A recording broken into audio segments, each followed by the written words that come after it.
Si l'éclairage est trop important, trop fort, entre guillemets, on va avoir un effet différent qui est celui de l'éblouissement.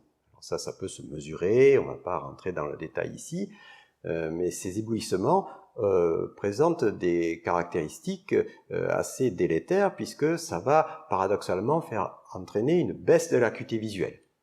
Et également les phénomènes identiques à celui d'une lumière trop faible, comme on l'a dit tout à l'heure. Néanmoins, ces éblouissements doivent être absolument évités car très rapidement, ils vont aussi être un facteur de mauvaise qualité de travail.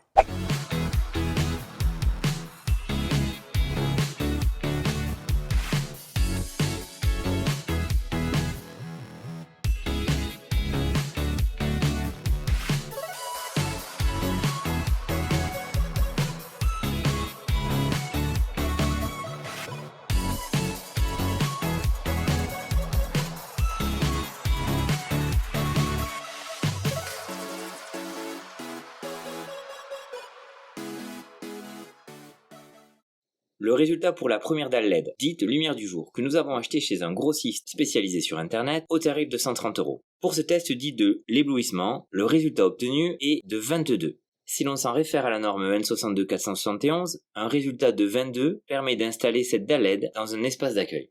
Nous avons donc décidé de tester une seconde dalle LED, achetée chez un grossiste spécialisé dans la lumière LED, dans la rubrique médicale, pour un tarif de 140 €. Le résultat au test dit de l'éblouissement est le suivant, 25. Si l'on s'en réfère une nouvelle fois à la norme EN 62471 et à ce résultat de 25, cette dalle LED est conseillée pour être installée dans un ascenseur.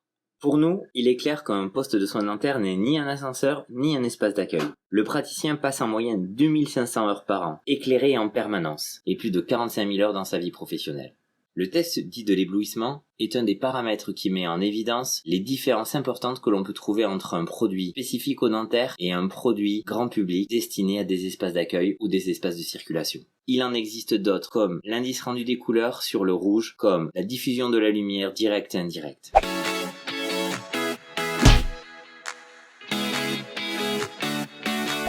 Que pouvez-vous nous dire sur le contraste lumineux et ses incidences sur l'œil humain ? Cette question du contraste est tout à fait capitale car elle conditionne essentiellement la fatigabilité oculaire immédiate. En effet, lorsque dans un champ de vision, on se retrouve avec une juxtaposition de zones très fortement éclairées et faiblement éclairées, l'adaptation doit se faire au niveau cérébral. Il faut donc le plus possible diminuer cet effet de contraste pour augmenter la capacité du cerveau à faire cette adaptation qui est indispensable si on ne veut pas avoir une fatigue oculaire qui soit très rapide.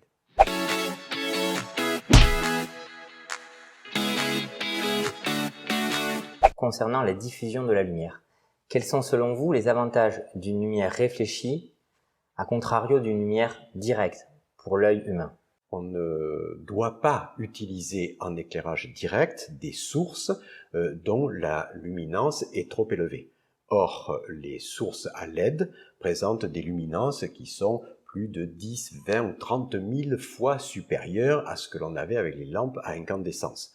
Il est donc absolument impensable d'utiliser ces sources en vision directe, car là les dangers sont très importants, danger d'éblouissement et également danger rétinien. Très bien, donc vous diriez, tout comme le disait finalement le rapport que j'ai encore en tête de la NSES, de privilégier des lumières réfléchies en ce qui concerne la diffusion de la lumière, par exemple. Tout à fait. Avec les lampes à LED, c'est absolument indispensable, pour les raisons que l'on vient de dire. Les lampes à LED étant capables d'émettre sur une très petite surface des quantités de lumière, des flux lumineux qui sont considérables. Il faut donc absolument les faire venir sur le plan de travail et évidemment sur la rétine des gens qui vont être dessous, celle des praticiens et celle des patients qui sont traités, des quantités qui soient acceptables. Pour ça, le direct est impossible avec une lampe à LED.